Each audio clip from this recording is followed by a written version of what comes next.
Troy Snyder here. Hope you're doing well. Thanks again for joining me today. Hope that I can dispense some good information and helpful to you, whether you're treating or helping people with this, or sexual struggle or betrayal trauma, or you're in that process yourself. I'm trying to create information that can be used for both, and maybe even create some dialogue between you and your helper as you go through this process. Well, one thing I've been doing is I just finished up our first level of training with our CSASI program, and in that mod, we teach about the overview of addiction, sex addiction. We kind of do that first, and one of the things that comes up when we do kind of an overview is we need to include kind of a treatment overview. And I thought it was really helpful for me maybe to come in and just kind of give a quick flyover of things to consider when treating it. This is not an exhaustive, how to treat, but it's more of a really kind of some points and some things to consider. So whether you're in recovery and betrayal trauma yourself, and this may be helpful for you to think through and see if there's places that are maybe missing, or this may be for someone who's working with this and say, oh, I can do that, or that'll be helpful, and start kind of giving you some more clarity to that. So as I was sitting down with this class, I just kind of put these several words down. I'm just going to read them and kind of give some thoughts around them. So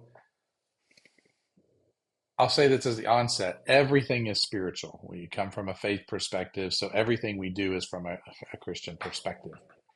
But in starting treatment, and these are not linear, but they're, just think about them as significant parts that have to be in there, some maybe before the others. So I put behavioral, spiritual, emotional, mental, neurobiological, and social. Right. So let me read this again: behavioral, spiritual, emotional, mental, bioneurological, and social. These are some key points that we need to consider. So let's just take a look at them just kind of as a quick overview. Behavioral. So when you're in, and this is going to be more primarily the addict, when you're coming in for addiction, we're not into just everything has to be behavioral modification, because that's not really the problem, but it is something that has to be addressed. So for instance, if I'm struggling with pornography on my phone, then I'm going to have to do some behavioral things to stop feeding the addiction and the problem and the cycle that goes on with that. So it's not uncommon to have some very clear behavioral boundaries that you would have, whether that's locking down the device, not having the device, having software such as Covenant Eyes on your device. Then you do that. You take some behavioral practices, or if you have lots of temptations when you're alone in your room, then we have to do some behavioral changes. Maybe you stay in a different room, or maybe you're never in that room alone, or you leave the door open. There's just some behavioral things that you can do. This doesn't fix the issue, but it's important, because I've seen guys who get really discouraged because they come in and they say, I know it's wrong, and I'm starting to look at the mental and maybe the spiritual, but I don't make any behavioral changes. And that can be problematic. So just something to consider when you're doing treatment. And I say spiritual, everything is spiritual, but I find that in treatment that a guy has to be working at his spiritual life. So they need to be, in the simplest terms, they need to be praying and talking to the Lord about their struggles and their pains, and even just asking him to help me keep these boundaries. I need to be reading and studying his word and his ways, not just about sexuality, but about everything, and see his grace and see his love and see his compassion and care for you. And then I need to be speaking spiritual things one to another. I need that community around me. And that may be in your group, or that may be in your church. There's a variety of different places, but you have to be activating and practicing your spiritual life. And there's a ton of other spiritual disciplines, fasting and silence and solitude and journaling, and there's a lot of them. But you need to practice your spiritual exercises, because that's going to be the help for you in this situation. And then we get into, and again, not linear, but just things we consider emotional. I say emotional before mental because I find that most of my guys have emotions, all of them do, but don't really understand what they are. And if you don't understand what they are or can label them, then you can't figure out where they're coming from. So we begin to start to help them understand the feelings they have using the feelings wheel, the feelings faces, the feeling definitions, and start talking through some of their story and start to see some of the connections to feelings, whether it's from your family of origin stuff or from current situation. And they begin to identify the feelings that they have, which is great because then once they begin to identify the feelings, we ask the question, what are the feelings telling us? Where are the feelings coming from, right? And this is then gets us into our the mental approach, our belief system, our values, and things like that.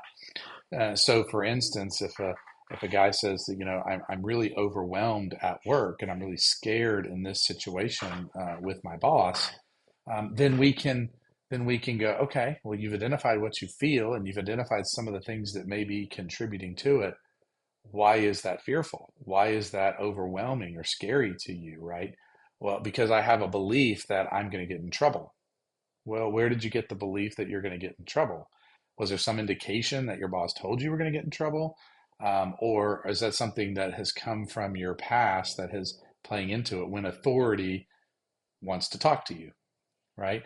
Now, you could be getting in trouble because you might have done something wrong.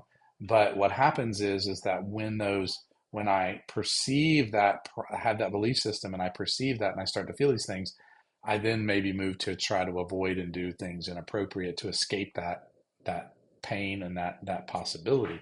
I know that's just an illustration, but once you identify the feelings, then you can mine down and look at the mental beliefs and the situations and the core beliefs that they have. Because when you can identify those core beliefs, then you can really begin to do some change. You can't change what happened to you, but you can change that belief. And so if I walk around and think that I'm no good, we know where that's going to lead when challenging things come. So you got to work on changing that belief to what ultimately what God says about you. And this is why the spiritual part is so important. There's some exercises, not exercises, but there's some real spiritual practices that you can do as the I am statements. Who am I in Christ? What's my true identity? This is the identity I was raised with, but this is my true identity. And we start to reform that or renew that or transform. Remember what the scripture says, the renewing of the mind, right? This is what this is talking about, our belief systems. And we need to get down to that level of belief system so that we can change that. So in the treatment, we've done some behavioral things, we're doing spiritual things, we're identifying emotions, and those are just the gateway to help us understand what's going on in our hearts, our minds. And then we have two other things, and I already kind of alluded to one, but we have the biology and the neurology. We've got to help educate our clients on how this drug of porn or sex and the unhealthy use of it is a drug and affects your body and your neurological system. And so when you educate on this, it starts to give them some understanding and help them not think that they're crazy, and also gives them the understanding that it's going to take some time to kind of recalibrate that biological neurological system, because your body is submissive to you, and if you give it something and it likes it, it's going to want more and more and more and more. And then when you decide to stop, your body doesn't just automatically stop. It's what they call withdrawals, and it doesn't withdraw easily. There's a fight for, I want this, I want this. It's like a toddler sometimes with a cookie. I want it, and so it'll fight until it is put into submission through a variety of other things we've already started to talk about. But moves you down, and you reset your neurobiology and you reset your body. And this is just very powerful when you can really start to understand you have a lot of control with God's help over your body. And then the other thing in treatment is social. And I kind of mentioned this up there in the spiritual, but I need a community. I can't do this alone. I need people that I can bounce things off of. I need others that I can share this stuff with and get it out of my head and my heart and work through this. I need this community when it's good and when it gets tough. And so when you're thinking about, overall treatment for uh, porn or sex addiction, these are some basic things that one ought to consider. Now, some of these are very applicable to the betrayed spouse, but there's another section we're doing on that, and I'll talk a little bit about that maybe another time. But I just think it's very important that when you, as a helper, sit with somebody, you have a big picture plan of where you're going. Because if you don't, then you'll just lean into your default and what you think is the most primary. And I've seen people overshoot on behavioral modification. I've seen people overshoot on spiritualization. I've seen people overshoot on just the biological stuff. And we have to put them all together. And if you're in treatment yourself, as you're looking through this, you're like, well, maybe this is a piece that may be missing. I need to get some education and information on this. So I hope this treatment overview summary gives you a little bit of encouragement and some thoughts. Have a great day.